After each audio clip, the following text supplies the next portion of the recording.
everyone, this is Sonia Lal. Welcome to the interview series, Your Child's Best Future, How to Get Your Child into a Top College and Set for a Happy, Successful Life.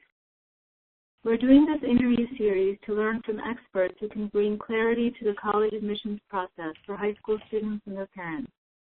And today we're excited to have Greg Cohen and Bob Kuska joining us. Greg Cohen is co-founder of CareerBound and president of CampusBound, a company that supports hundreds of students each year with finding, applying to, and paying for college.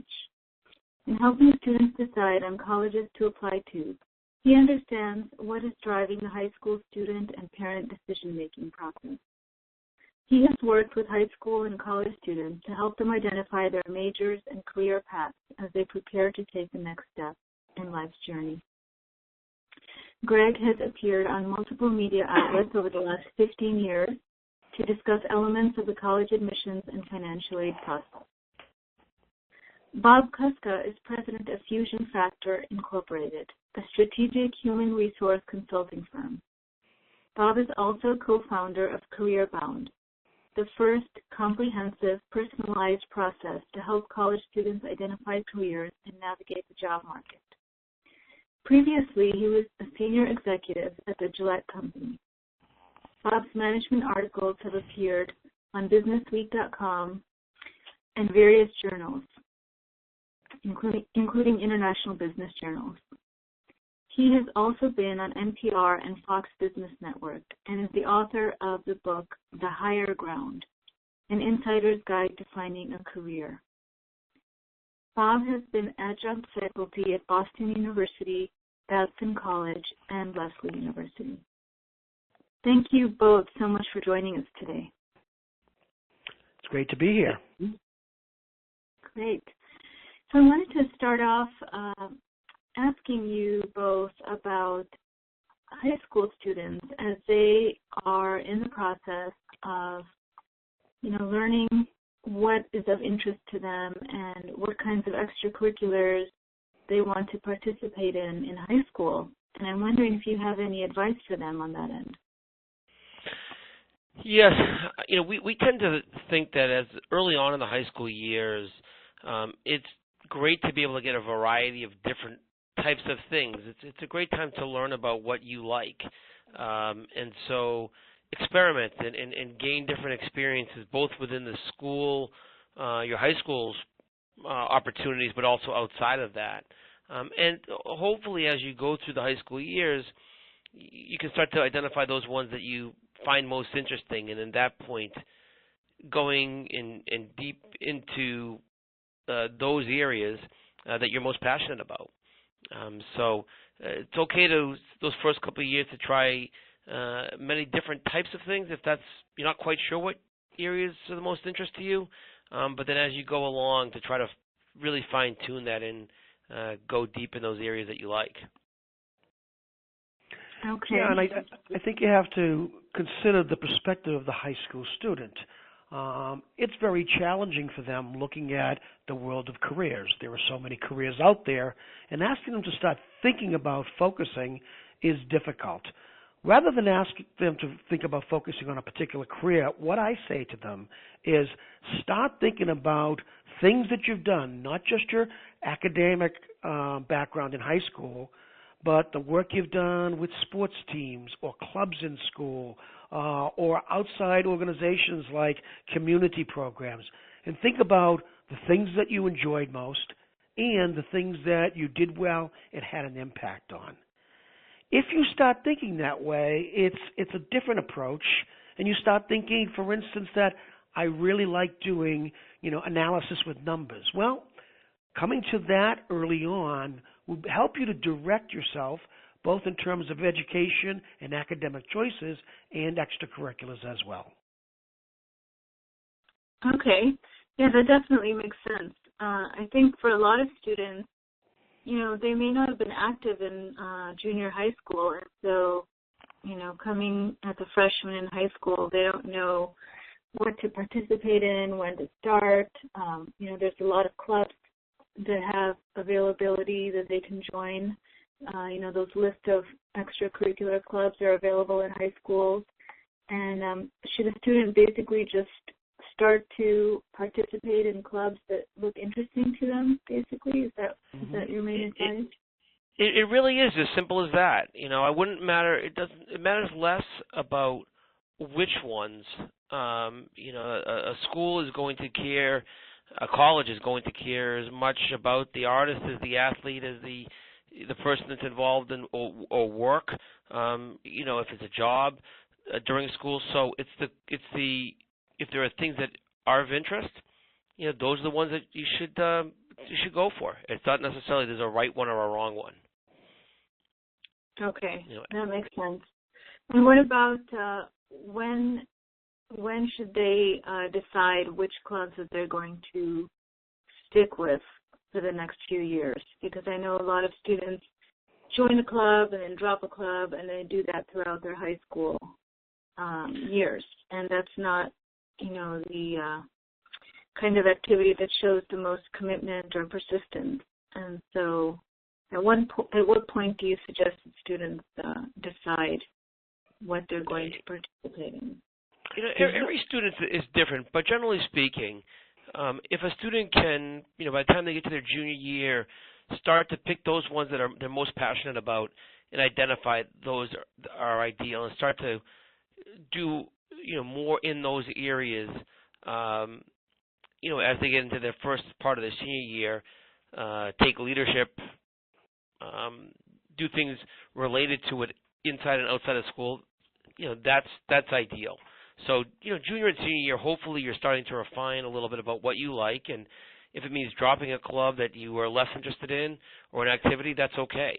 But, hopefully by the time they get through a couple of years, they'll be able to identify those things that they like to do more, and use that in different ways. One of the things that we recommend is, say you're a sports fanatic, or you're a soccer player or something, and you may play soccer, but then you might do some community service in soccer with coaching a little kid's team. So you can use those interests in different ways as you go out in the later years. But hopefully by the time you get to the freshman, so end of the sophomore year, you start to get some more sense about what you like the most. And I can tell you as a former employer, an HR executive, that HR people are looking for how you've built your skill sets to various activities. They want to see that you were active in high school. They want to see that you were active in college and that you made choices that reflected the things that you felt were important. When I'm interviewing people, no matter what the functionality that they're in, I ask them how they've come to the choices they've made. And it's always the most telling, because I find that people who are more focused early on are ultimately more successful in their careers. Oh, that's interesting. That's really interesting. So the earlier you start focusing, you feel like those kinds of people are more successful later on? Yes. Yes. And the analogy that I will give you is, when I recruited at graduate schools around the country, these were, the top-notch graduate schools. The people that I'd be interviewing would all be equally bright and equally ambitious. And I would ask them that question. Tell me why you were focused on marketing, or tell me why you want to be in product management. Those that really had thought it through were successful because they were going after something that they wanted.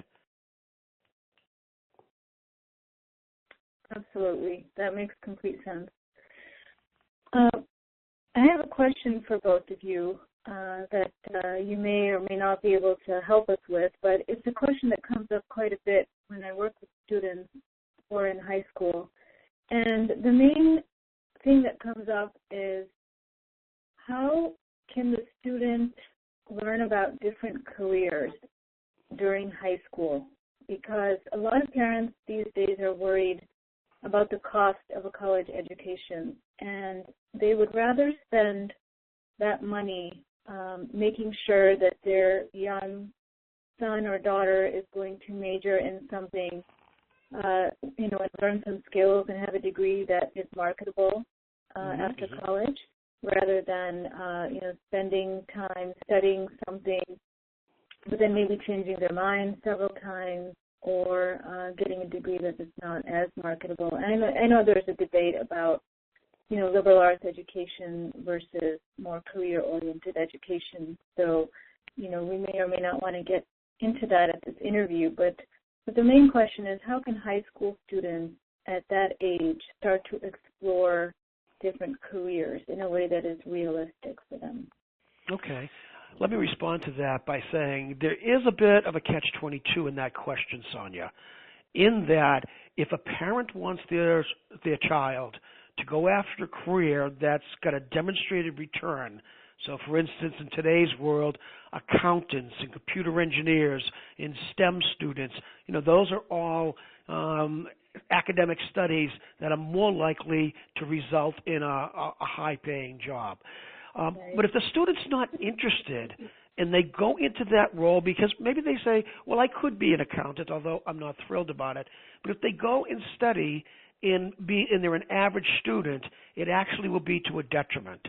So I tell the students, start thinking about the courses that you've studied to date and what makes you really excited. And relative to your question about how do they find out about careers, they should go and talk to people in the business.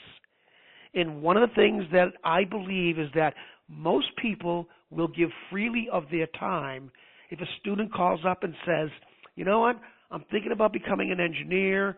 My neighbor told me that you're an engineer now in company X, and I was wondering if you could give me 20 minutes to talk to you about it and learn what takes place in careers. I've spoken at many colleges and many high schools about this process of finding careers, and students tell me they haven't even thought about doing this. Yeah, I wanted to take on to what Bob was saying there about talking to people, and it's amazing, for many people just how big their network is if they think about it, and in terms of thinking about maybe it's the parent and where they get the car fixed, and they're just talking about, geez, do you know anybody that's in engineering? Or it could be anybody around you, your neighbor, your friends, your relatives. They may know somebody that is in that field, and just having a quick 20-minute conversation can be very, very helpful. High school students oftentimes don't have as much opportunity to do internships. Certainly once they get to college, internships are a great way to be able to really learn hands-on and details about those jobs more. But even in the high school students, we see many students be able to at least go and shadow a professional in that field. Maybe it's through a personal contact, but to be able to just walk around, and even if it's making copies, in an office that's in a certain field, they're going to learn something from being around it, being around that environment, being able to grab lunch or with an employee there that they can essentially interview them for what they like about their job and how do they get started. And it can be really telling for them as they try to figure that out. So talk to people. Just be out there talking to people, as well as seeing if you can find ways to shadow, if not a longer-term internship during the summer. We also use a great career assessment tool, and there are many different ones out there. I think with some of them are better than others, but they can be very helpful in learning about careers. So just doing some online research and about what fits your interests, and then you can find all kinds of information on the internet if you want to read about it. Those fields. Okay. Well, what is the tool that you're talking about, Greg? We've been using a tool called YouScience, youscience.com. I like this one because it's based on a tried and true algorithm called the Johnson-O'Connor, which has been around since the 40s, and it measures not only your interests, which can change over time, but your natural aptitudes. And so as a young a female turns 15, a boy is 16, a lot of those natural abilities when it comes to things like spatial relations or sequential reasoning skills or being able to spot numerical patterns, those aptitudes are somewhat wired at that point. And so those are going to measure those things that are going to come easy to you more naturally. So we like that assessment. It's inexpensive to do. You can do it online, and it's just a ton of information in there, not only about what kind of aptitudes and interests you might have, but what careers match those, those kind of skill sets and interests. Okay, that's a great tip. I know that there are a number of different kinds of surveys and tests that you can take to learn about yourself, and many high schools offer that to students in high school itself. But this is a good one to learn about as well. And another question that comes up, I know both of you are saying that go out there, meet people, shadow people. I'm just thinking, as a high school student, if I was to go and shadow an engineer for a day, walk around with them and just kind of get to know what it's like, it might seem a little boring to me because I don't know the nitty-gritty of what's happening. It would be interesting to spend time in an office, but there are these summer camps that are offered on engineering. But then those tend to be really exciting and fun and catered towards high school students. Do you have any thoughts on the value of summer camps in various professions? Oh, I think they do have value. It's another way of exploring in a deeper way a field. Some people will do it because they want to do it to, build their resume, and there can be value in that. But there are some great programs out there. Out here in the East, we've got there's a great program at Yale and in Wellesley College. There's many around the country, though. A lot of colleges will offer programs during the summer. And so if there's an area that's interesting, you can do a deeper assessment of those. That's great. It's really just another way of getting exposure into a field. Okay. So shadowing, summer camps, all of those are things that you recommend. One of the other questions that comes up is when exploring a career, Bob, you mentioned to look for what you're interested in and let that be a guide, and that makes complete sense. I know some parents get concerned when their student shows interest in a career that may not, have a lot of income potential, and they might try to sway their student into a different direction. And like you said, in the long run, that may not work out.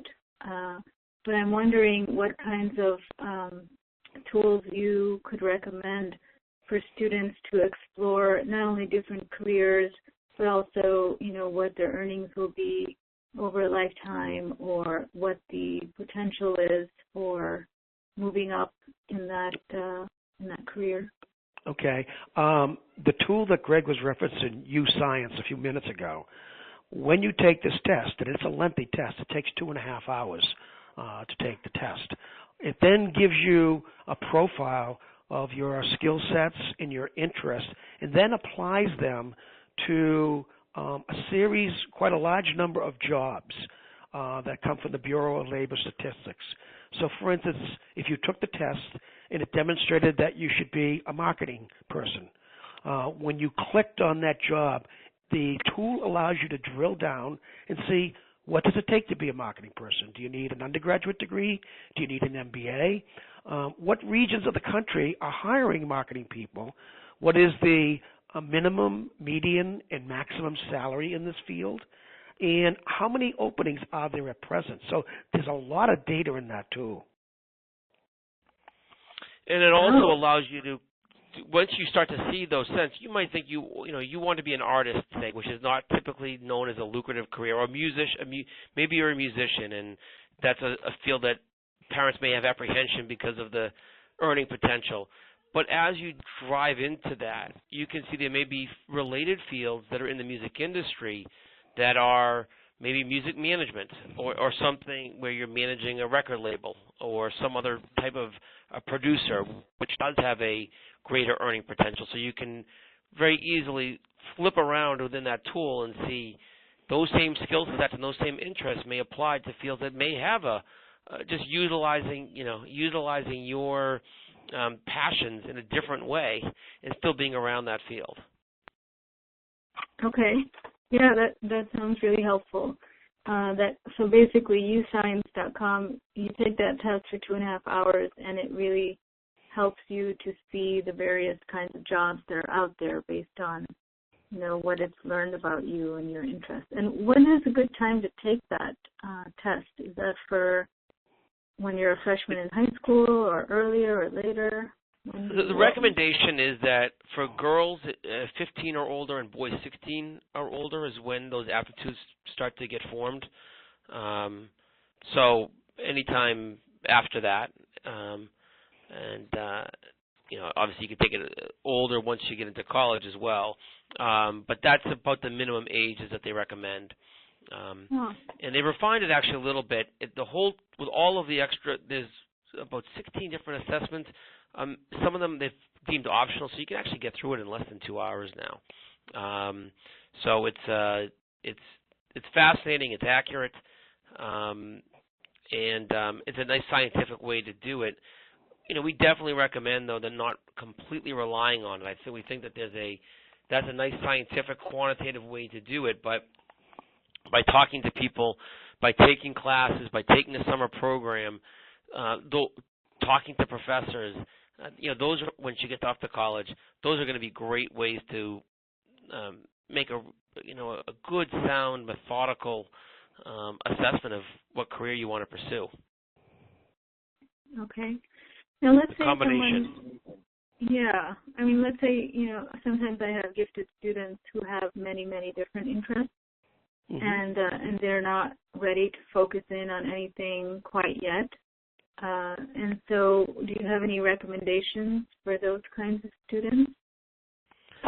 Well, I think as you're going to, through the high school and through the college search process in particular, I think you want to think about the possibilities and just make sure that the colleges that you're looking at offer those possibilities. It's not uncommon for people to be unsure at age 16 or 17 what they want to do. But if you need to, I'm always cautioning people not to pigeonhole themselves into something that is too narrow because of pressure. So many students that we work with say, well, I want to be in business, and because that's all they know. And so they convince themselves they want to be in business, or maybe it's engineering, or nursing, or some other specialized field. And so they pick their college that may be predominantly an engineering or a business kind of a place. And then, as they get a little bit later on, they realize, well, I want to take some more liberal arts types of courses, and those opportunities aren't there. So I think that if you're maybe you don't need to narrow it down to one, but if you narrow it down to a few, and just make sure that college gives you the opportunities to be able to go down that path if you change a little later on. Okay. Yeah, that makes sense. So you're saying that students who apply to direct programs like engineering schools or music schools or anything like that, that's only for students who are really sure that they want to go into that field. But for those who are not, 100% sure, it's best to keep their options open. Exactly. And, I think it's important for those students that are, obviously those are some, like business and engineering are very lucrative and exciting careers. Just hopefully during the high school time, they've selected they've done their internships or found those ample opportunities to pressure test it, to make sure that is what they want to do. Okay, great.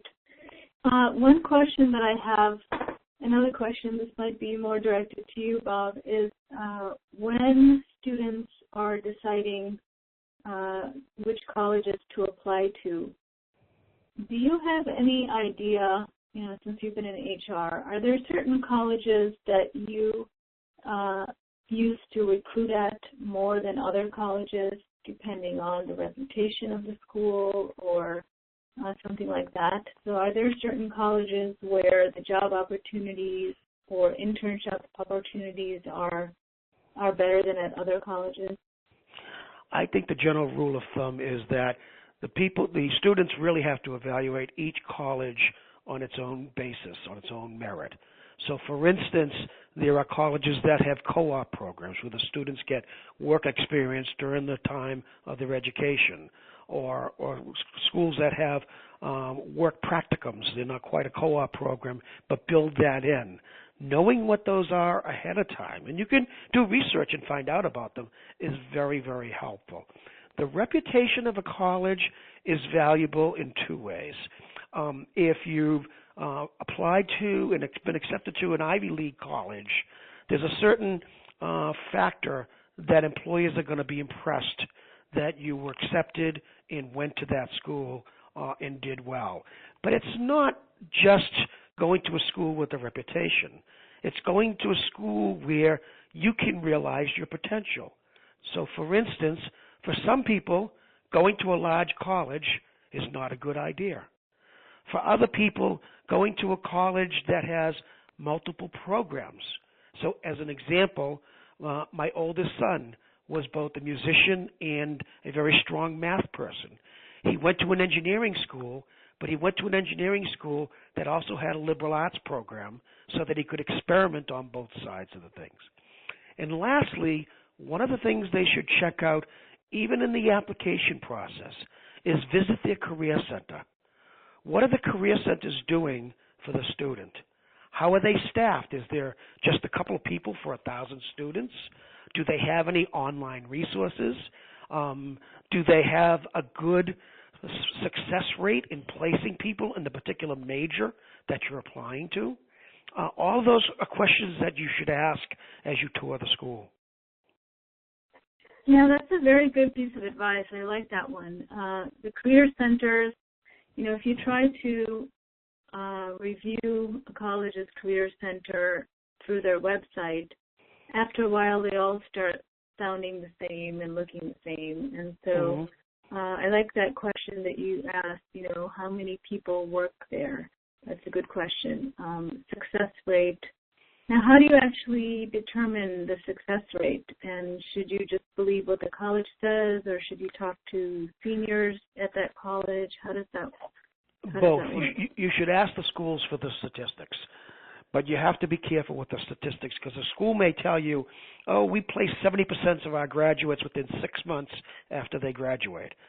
That could be a true statistic, but many of those people could be underemployed, working at Starbucks and not in a field that their major is. So, in fact, one of the things that came out 3 years ago is the Gallup-Purdue poll, where Purdue University is actually measuring not only who lands a job, but where do they land a job. It is a commensurate with what they've paid for education. Talking to seniors and talking to other students, which Greg and I do regularly, excuse me, many people will tell you that they didn't even go to their career center. And that's a real shame because no matter what the level of resource, you need to go down and check it out. I think one of the things just to add on that is to seeing how proactive the school's career centers are in terms of the rigor of the program. Do they require students to do things while they're there? That shows a commitment to the career as a part of their education. Some schools have it, some don't. So asking those kinds of driving questions about what kinds of places are they in the field? What do are their career fairs coming? Are there steps that have to be done versus just optional? Those are all things that can be telling about the commitment that school has towards helping students to land jobs in their desired fields. Another important piece of information is to ask the school for a list of employers that visited campus last year or last semester. Companies go to certain campuses. They don't go to all campuses because there's too many schools. So they have to decide where they're going to invest their recruiting dollar. And companies will go to the schools where they determine that the educational process is the best. So if I go to a school and I see hundreds of companies are coming to campus to recruit, I know that increases my chances of being selected by one of those companies. And if few companies visit, and you even might want to look at them by major, there may be lots of public accounting companies that come, but you're a marketing major, and there's very few marketing companies. So those are all some things that you can do in the assessment process. Okay, and you can get that information at the Career Center? Yes. Okay, very good. One last question I had is, when a student is thinking about what they're going to major in, some students, and it depends on the families too, but I noticed that some students have an idea that they're going to pursue graduate degree in the future and so forth, and other students don't. And I'm just wondering, is there any kind of formula that you recommend that students can look at in terms of, return on investment, in terms of the amount of money they're spending on education? Do you have any advice in that area? Well, I have some advice on it. It's not necessarily a formula that will show a return on investment, but I encourage students not to apply for graduate school right out of undergraduate for a variety of reasons. One, it is expensive, and I find that students sometimes are applying because they don't know what they want to do. So they say, well, let me go to law school, or let me get my MBA. And if you don't know what you want to do, you can waste a lot of time. I tell them rather go into a field, take a job as a salesperson, or if you're thinking of going into law, get a clerk's job in a law office, and understand really what that field is before you apply to graduate schools. On the other side of it, when I used to run the graduate recruiting program for Gillette, the students that went on to a graduate program right out of undergraduate were at a disadvantage because their peers would have 2 to 3 years of work experience in between undergraduate and graduate school, and they would not. And therefore, when their peers were asked questions about their backgrounds, they had richer answers because they could talk about real-world experience and apply it to what they were trying to get into. No, that's really useful to hear that directly from you. Definitely, I can definitely feel that the truth of that for sure. Because students who have real life experience behind them can speak much more intelligently about why they're going into that field and bring that real life experience into their master's degree or higher education degree for sure. Mm-hmm. And that's the same reason when a student reaches college that internships and the opportunities to get involved in internships are so critical. So definitely recommend that to pursue those with vigor as you go through the college years, because you'll have that experience to talk to in an interview later on, and you'll learn a lot about what you like and don't like. Absolutely. And that's really interesting that the internship during college carry a lot of weight. It sounds like that is true no matter what field you're in, that kind of real life experience when you're applying for a job after college will come in very handy. Absolutely. In fact, we have a very large university in the Boston area, Northeastern University, that is based on a 5-year co-op program. And the popularity of that program is so high now, it's become an incredibly difficult university to get into. And is that one of the universities that employers like to go to? Good students from? It was a school I always went to when I was running college relations for Gillette. Okay. Because the reason that they do is the students have that much more knowing what they want to do. They've been able to experience, and for the employers, they're able to see what these students can do. So those internships oftentimes lead into real jobs after graduation because they've gotten to know the students during their internship or during their co-op.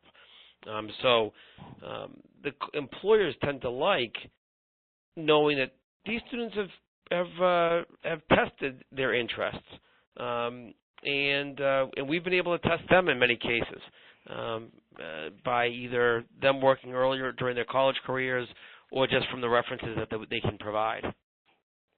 Right. That makes complete sense. And it's interesting because I know when students are researching which college to attend, sometimes they ask if the number of internships available at a university matches the city that they're around. So if the college is not near a major city, does that mean they're going to have less internship opportunities? Do you have any thoughts on that? That does affect things very much. We deal with students from schools all over the place, and if they're not near a good-sized metropolitan area, and if they don't have a car, it's going to be that much more difficult for them to get one. Just the pure, supply and demand is going to be an issue. So one thing, if a student is going to one of those types of schools that's not near a city, then definitely when it comes to the summer, or if they have a longer winter break, it's really important that they take advantage of those opportunities to get some level of meaningful employment. And they shouldn't wait. We find too many times students wait till they're about to get out for the summer, and they say, I need an internship. They should be looking at internships during the winter, actually seeking them for jobs that will start, after the term ends in May or June. Okay. Yeah, so basically you start early in the year applying for various internships that would start in the summer then. Mm-hmm. Okay. Great. Well, this has been wonderful to get all your advice. It sounds like, you're really promoting the real-life experience internship as a way for students to really get focused and learn about who they are in college, of course, and then in high school to, take that career interest survey and then, go to different kinds of clubs and extracurricular activities within or without high school, shadow people, take classes and talk to people, and really get a sense as much as possible so that their time in college can be more focused. Mm-hmm. Right. There's a lot of things that can be done well in college, and we definitely encourage them once they reach those college age to really be thinking right from freshman year about what their future might hold. And one of the new things that we've developed in our new website that we just launched is that advice and guidance to be able to discover what you're interested in, and then start to set the pieces together so that when it comes time to actually apply for those jobs 4 years later, that you've got all the pieces in place. And what is your website? Can you tell us? So the site we just launched is Career Goal Online. It's based on the book that Bob wrote, The Higher Ground, but Career Goal Online, and it's basically a crash course on helping you to figure out what you want to do, and then set the pieces together with networking and resume development and internships and interview skills, so that you're set up for success later on. So that's the new site that's geared around career planning. Campusbound.com is our site where we help with the college process, and then getcareerbound.com is where we help with the individuals with their career search. Great. Well, we really appreciate both of you being in this interview, and I'm sure that our listeners will be very grateful for everything that they've learned from you. Thank you both so much for joining us. You're quite welcome. Thank you for having us.